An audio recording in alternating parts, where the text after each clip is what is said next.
मोदी साहब हमारे दाहोद आया ત્યારે કહેતા હતા કે જળ સે નળમાં તમને ઘર બેઠા પાણી મળશે.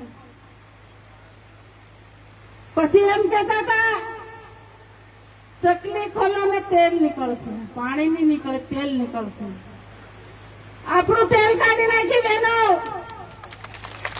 પણ હું તો હવે આ રાજ્યના હર્ષસંઘવી ગૃહમંત્રી છે એને કહેવા માંગુ છું, ચકલી ખોલે ને દારૂ જ નીકળે છે મારા દાહોદમાં.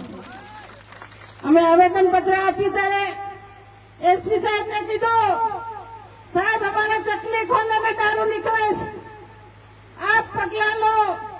મારા વિસ્તારમાં 4 છોકરાઓ એવા એન્જિનિયર હતા, 4 દિવસમાં 4 છોકરાનો જીવ ગુમાવ્યો છે. ત્યારે દુઃખ થાય છે.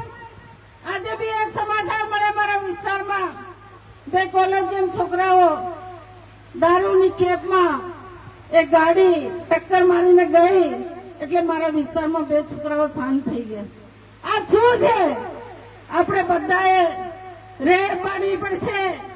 આપણી જિંદગી પૂરી થઈ ગઈ. આપણા યુવાન ભાઈઓ, આપણા યુવાન છોકરાઓ, એનું આપણે બધાએ વિચારવું પડશે. એટલે આ ભાજપની સરકારને આપણે કાઢવી છે.